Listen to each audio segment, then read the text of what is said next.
Hello students, तो यहाँ पर मैं आप लोगों को प्रथम सत्रांतर परीक्षा मतलब जो फर्स्ट सेमेस्टर एग्ज़ाम रहते हैं उसका हिंदी का पेपर शेयर कर रही हूँ। तो ये 7th स्टैंडर्ड का पेपर है। देख सकते हो आप, समय यहाँ पर दिया हुआ है, टाइम 2 आवर्स दिए हुए हैं और 50 मार्क्स का पेपर है। तो आप लोगों को कुछ इस तरह से पैराग्राफ्स प्रोवाइड किए जाएंगे और उसके नीचे आप लोगों को कृति दी जाती है। तो इसके आंसर्स जो है आप लोगों को पैराग्राफ में से सर्च करने हैं, या आपने टेक्स्ट बुक में से लेसन्स रीड किए हुए हैं पहले से, तो आप उसको भी अच्छे से प्रैक्टिस करके रख सकते हो और एग्ज़ाम के टाइम पे अच्छे से अपने आप से आंसर लिख भी सकते हो। तो हर बार आपको फिर सर्च करने की ज़रूरत नहीं पड़ती है। ठीक है, तो ये पैराग्राफ जो दिया हुआ है इसके अनुसार आपको यहाँ पर आंसर्स लिखने हैं। घटनाक्रम के अनुसार फिर से लिखिए। तो यहाँ स्टोरी में आपको देखना है कि कौन सी चीज़ पहले हुई है, तो उसके अकॉर्डिंग आपको सीक्वेंस में लिखना है, घटना के अनुसार लिखना है कौन सा पहले हुआ है और सबसे अंत में लास्ट में कौन सा है। पर्यायवाची शब्द, तो आपको यहाँ पर भी सहायता दिया हुआ है, तो उसका पर्यायवाची शब्द क्या हो सकता है इसमें, वो ढूंढकर लिखना है। ठीक है, प्रयास, प्रयत्न, सहायता, मदद, ऐसे। लिंग बदलो, विद्यार्थी विद्यार्थिनी, लिंग बदलने के लिए कहा है। तो यहाँ पे बच्चे बहुत ज़्यादा कंफ्यूज होते हैं। बच्चे क्या करते हैं कि लिंग बदलने के लिए कहा है तो पहचान कर लिख देते हैं कि पुल्लिंग है, ऐसे। शिक्षक, शिक्षिका, ऐसे लिखना है। ठीक है, जब बदलना है तो बदलिए और जब आपको पहचानना है तो पहचान के लिखना है। देखिए, इसके बाद यहाँ आगे दिया हुआ है दूसरा पैराग्राफ है, उसके नीचे भी आपको क्वेश्चंस दिए गए हैं। तो पैराग्राफ में अच्छे से दिखा देती हूँ। और आपको ये लेसन्स जो है ना वो टेक्स्ट बुक में से भी रीड करने हैं अच्छे से, बिकॉज आंसर आप लोग पूरे अच्छे से लर्न करते हो ना जब, या वर्कबुक से भी मैंने दिए हुए हैं इसके आंसर, तो आप उसमें से भी देख सकते हो।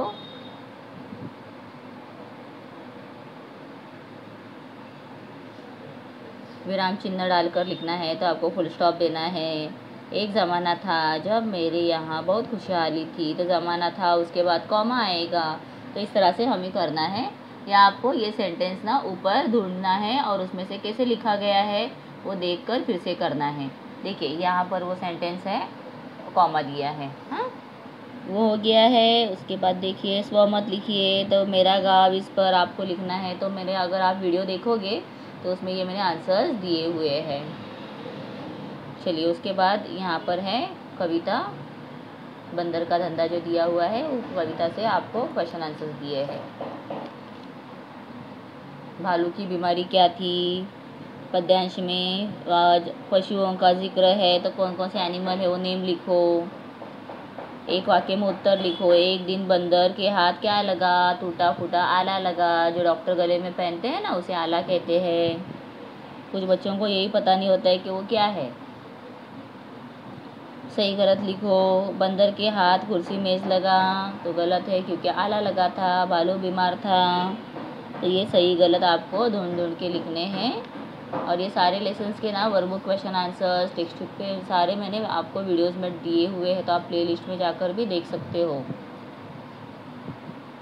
तो देखिए, यहाँ पर अभी फिर से और एक हमें दिया हुआ है, छिप छिप आंसू बहाने वालों, जीवन नहीं मरा करता है। इस कविता से ये है। कविता में किन वस्तुओं किन सब कवि ने इन सबको संबोधित किया है। बहुत छोटा है ना, यहाँ पर दिखाई नहीं दे रहा था। ये देखिए, सबको संबोधित किया है, तो क्या क्या चीज़ें हैं तो आपको वो दिख रहा है। ठीक है, संबोधित, इनको संबोधित किया है, तो किन्हें किन्हें किया हुआ है ये आपको यहाँ पे संबोधित मतलब किसको किस किस के बारे में बताया है। तो आंसू बहाने वाले और जो जो है सब दिए हैं आप ढूंढ के लिख सकते हो। देखिए, यहाँ पर क्वेश्चन आंसर्स है, पंक्तियाँ पूर्ण करनी है, तो ये कविता आपको वहीं से देख के करनी है। विलोम शब्द मतलब विरोधी शब्द। समस्या हल है, जीवन, मृत्यु, तो मृत्यु जैसे लिखते हो प्रॉपर लिखने के लिए सीखना है। वचन बदलो, अभी यहाँ पे वचन बदलना है। कमीज़, कमीज़ें, पोथी, पोथियाँ, एक वचन का बहुवचन हो गया है। ठीक है, चलो अभी ग्रामर, तो संज्ञा के प्रकार पहचान कर लिखो। अभी दिल्ली क्या है, ये व्यक्तिवाचक है, इसके लिए दिल्ली। लड़का क्या है, जातिवाचक है, कॉमन नाउन है। मेले में भीड़ है, भीड़ क्या है, लोगों की है, तो समूहवाचक हो गया। तो ग्रामर का भी मैंने एक्सप्लेनेशन दिया हुआ है वीडियो में। सर्वनाम पहचान कर लिखो। रमेश मेरा दोस्त है तो मेरा।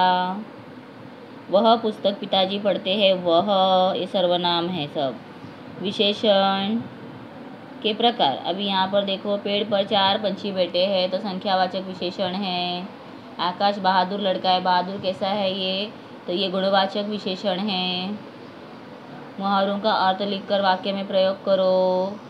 दुखड़ा रोना, मतलब अपना ही कभी भी दुखड़ा लेकर बैठते हैं ना कोई कोई, तो यहाँ पर आपको सेंटेंस भी लिखना है।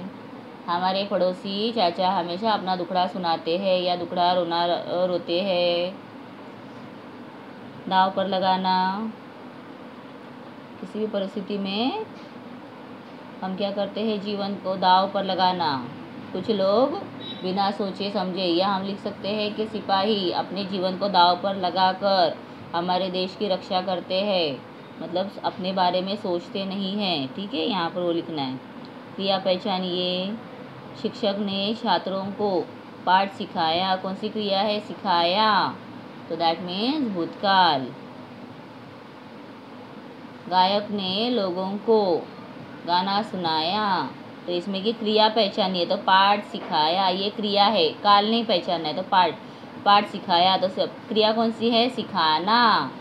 यहाँ पर गाना सुनाया, सुनाना, ये सब क्रिया है। ठीक है, मुझे लगा काल दिया हुआ है। ओके, नेक्स्ट देखो यहाँ पर रचना विभाग। अभी यहाँ पे आपको स्टोरी कंप्लीट करनी है। चूहे की स्टोरी जो है यहाँ पर दी गई है, उसे कंप्लीट करना है। उसके बाद निबंध दिया हुआ है। प्रथम क्रमांक मिलने पर बधाई देते हुए अपने दोस्त को, सहेली को पत्र लिखो। उसके बाद यहाँ पे इसमें से आपको क्वेश्चंस फाइंड करने हैं, मतलब ये आकलन दिया हुआ है, तो इसमें से 4 क्वेश्चन बनाने हैं। ठीक है। महात्मा फुले हमारे देश के बड़े समाज सुधारक थे, तो हमारे देश के बड़े समाज सुधारक कौन थे, महात्मा फुले। इस तरह से आप लोग क्वेश्चन बनाओ। फिर निबंध, फूल की आत्मकथा, मेरा प्रिय जानवर, प्रिय खेल, तो इसमें से कोई भी एक आप लिख सकते हो, लेकिन आपको सारे निबंध अच्छे से प्रैक्टिस करने हैं, या आपके स्कूल में टीचर ने आपको दिया हुआ है एक्स्ट्रा कोई, तो आपको वो भी प्रैक्टिस करके जाना है। और पेपर जल्दी जल्दी लिखना है, ताकि कोई भी क्वेश्चन इनकम्प्लीट ना रहे। पूरा पेपर आपको लिखना है, तब जाके पूरे अच्छे से मार्क्स मिलेंगे। ठीक है बच्चों, तो चलिए आज का पेपर हो गया है। अभी आप इसको प्रैक्टिस करो अच्छे से। नेक्स्ट पेपर आपके साथ में कल मैं अपलोड करूँगी। Till then bye bye, have a good day.